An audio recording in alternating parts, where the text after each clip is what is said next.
What's up, my friend? Welcome back to another video. And today we've got a brand new guitar to share with you called Parallax from Musical Sampling.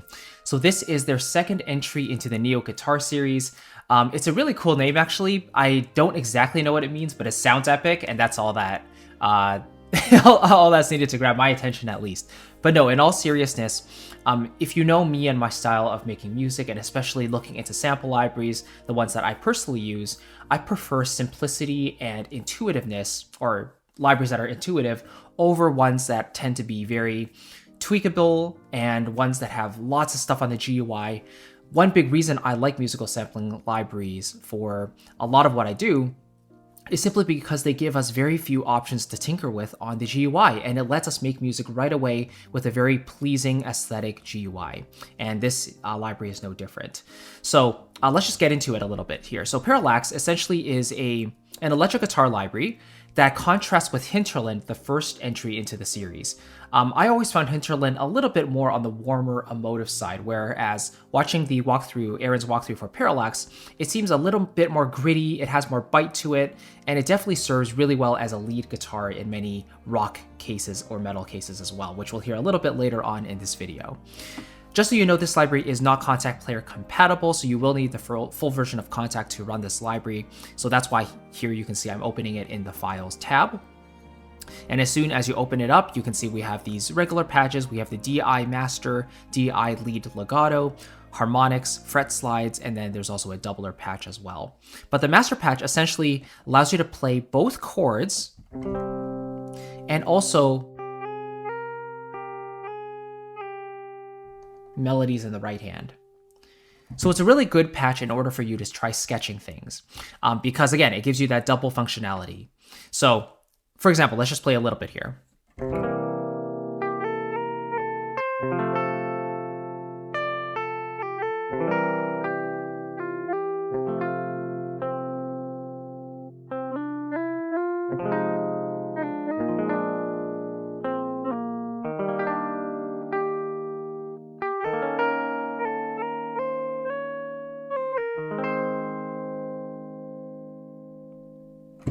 So it's really neat, right? Because the legato transitions essentially activate up to a major second, and once you go beyond that, the minor third and so on and so forth, we get polyphonic sustains, which makes sense because a lot of chords are based in thirds, right? Triads are third based. So that's how this patch is set up for the master patch. Again, great for sketching, getting out ideas, and getting out quick performances if that's what you desire. Now you also have a couple of key switches down here. The main important ones here are the brand new strumming engine, which allows you to hold down a note and then go back and forth between the G and the A keys in order to re-trigger that note. Strum down, strum up. So let's hold a single note and try that out.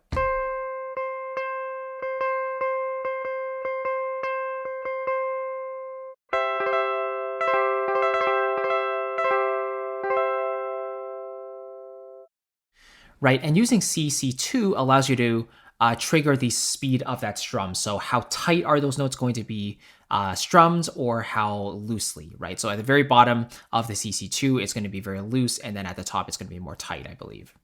CC1 allows you to trigger sustains and palm mutes. So let's see.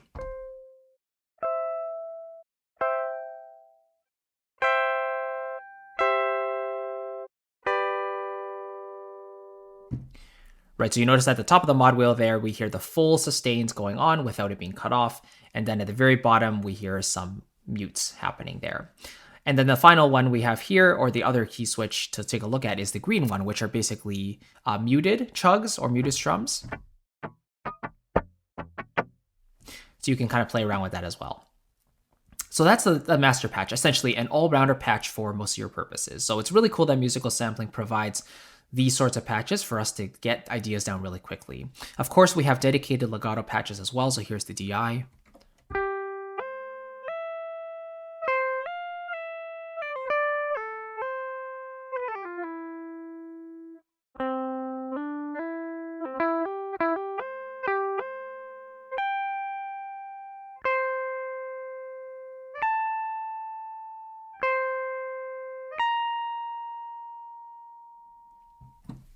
So at very soft velocities, you get more of that accentuated transition. You get those slides. Whereas if you play with more of a medium to hard velocity, you're going to get those more instant transitions. Really good for faster runs and things like that.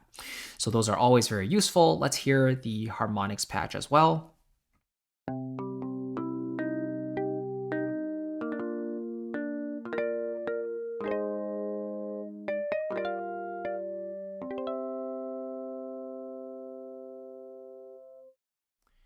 Very cool.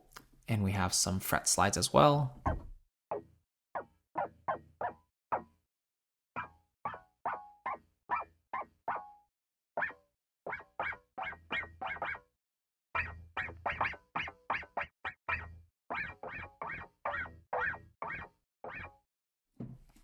There we go. So the first 4 octaves seem like they're going higher and higher with those slides, and then the 5th octave are slightly longer slides. So always good to add a few of those into your performances if you want that ultimate realism, right? And a sort of a natural approach to your lines. Again, I'm not a guitar player by any means, so I'm not going to pretend to know how to create the most convincing guitar phrases. Hence why I use a lot of legato patches in my guitar parts if I'm creating melodies with them, which is often what I'm doing with guitar libraries. And I have other ones for strumming purposes, but for lead lines, the libraries like these really allow me to get up and running so quickly. And of course, you're sacrificing some flexibility for that playability, but again, it's up to the aesthetic that you personally prefer. I personally value simplicity and playability over tweakability and ultimate flexibility. So finally, let's hear the doubler patch out of these main patches.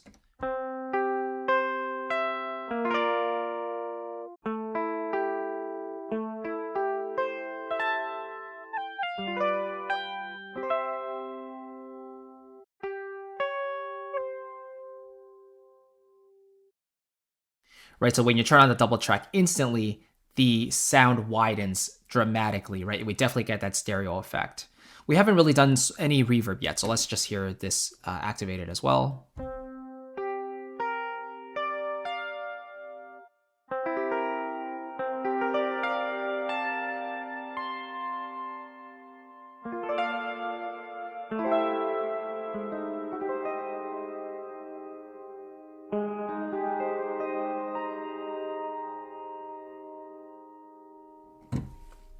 Beautiful. This is actually a very natural sounding reverb. To my ears, it's very flattering for the guitar. A lot of other libraries that have built-in reverb, they don't necessarily flatter the sounds all that well, so I tend to find myself using external reverbs like East West Spaces 2 and Valhalla Room for a lot of my productions. Okay, let's get into some of these presets now. Now, obviously, the DI patches are awesome to get out of the box because it allows you to shape the sound completely up to you. DI stands for direct input, I believe. So that's like the fresh sound you get from the guitar itself, whereas the presets have been slightly processed so you get some ideas to play around with, right? If you like a specific sound, you can just plug and go. So under the clean presets, we have a number of names here, and they all have the master patch, the fret slides, the harmonics, and the lead legato. So depending on your purposes, you can choose whatever you like. So let's just listen to a few of these. For most of these, we'll just use the lead legato patch. Here's Amnesia, a clean preset.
So yeah, just a beautiful sound overall. You hear a lot of variety there in the different amounts of delays and reverbs, but overall, just that really clean sound allows you to shape your performances really beautifully. Again, depending on the context of the other instrumentation in your arrangement, of course. But again, some really, really cool starting points for your melodies there. Let's have a listen to the distorted presets, which for me, I'll probably use this library for the bulk of the distorted presets. Some of my favorites are here at the very, very bottom, so I'm saving those for last. But let's have a listen to Arizona. So again, these are the distorted ones, so we should hear a little bit more bite to it. But Arizona is a little bit more middle of the road, so let's see.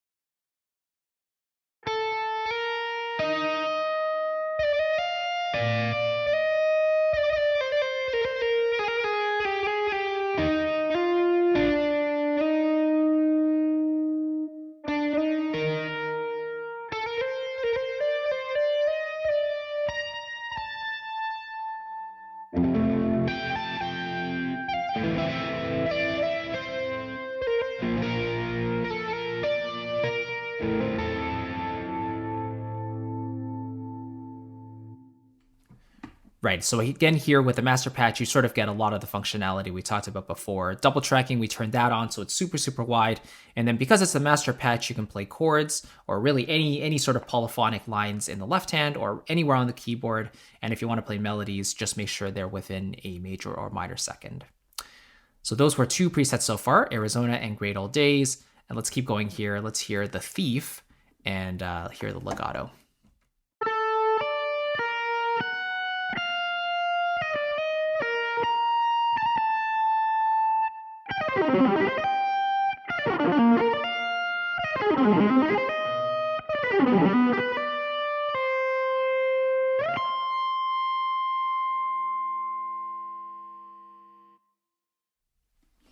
Beautiful.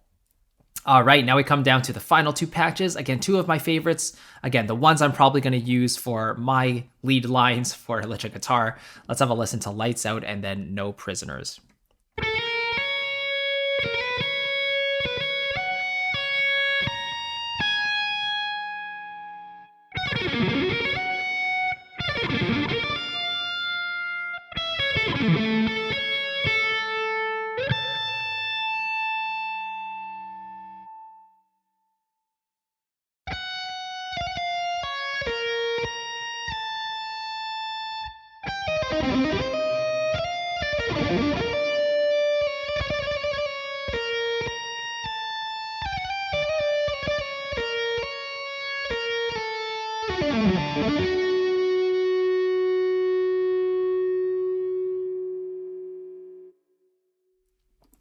Man, I just love the sound of this final patch. I forgot what band it reminds me of exactly, but there's a certain vibe to it that maybe it's like Simple Plan. One of these final two patches really just gives me that vibe. So I'd be curious to know what your favorite patch you heard in this this video is. We didn't go through every single one. I just wanted to show you some of them, and especially my favorites, these last two. But No Prisoners especially is probably the one I'll go with the most, and that's the one that caught my attention when watching the walkthrough video on Musical Sampling's channel. But anyway, that's the library in a nutshell. Very, very cool. Again, you get the best of three worlds. You get the DI patches, or I should just say the best of both worlds. You get the DI patches so you can shape the sound exactly however you want, and you get the presets, clean and distorted, so you have a lot of flexibility there. Start with a cool starting point as they give you, or shape the sound yourself, completely up to you. But again, for me, the most important thing is that not only does it sound great, out of the box, but it's so simple to use. If you used Contacts really for any length of time and worked with sample libraries, you know how complicated GUIs and libraries really can get. And for me, that's a big, big turnoff and really a loss of inspiration and motivation for me when it comes to working with libraries. The simpler it is, the easier it is for me to get my ideas out into Logic, the more willing I am and the more... And this is all subconscious, by the way. It's not like this library is it has so much in it. Okay, I'm deliberately not going to use it. It's not like that. But, just subconsciously, sometimes you feel like the more options they give you, you start to feel overwhelmed. And for me and my musical approach, that's just how things work for me. So that's why the aesthetic of musical sampling stuff really lines up with what I do. And that's why I continue to recommend Aaron's products, because they all do a wonderful job at what they do. They're very specific, but what they excel in, they're amazing, in my opinion. So yeah, let me know what you think, your favorite patches from this library, from what you've heard so far, and of course, check out his walkthrough video if you haven't heard it before. And of course, if you want to check out all my sample library recommendations, the ones I use on a primary basis, not every single library I use, but the ones I primarily use and recommend on a day-to-day, you can check that out down below in the description box. It's my sample library buyer's guide, and I want to give that to you as a gift for checking out this video today. It's really comprehensive. I also included the pricing there, so you know how much you'd be investing into these libraries. And I also share how I use the libraries myself, so you get a really good insight into my musical workflow and why I enjoy those libraries. Again, completely free if you want to check that out down below in the description. Thank you so much for watching. I'll catch you in the next one. And if you want to see another video to help you with your compositions, orchestrations, and anything else with your music, you can check that out right here. And I'll see you in the next one. Take care.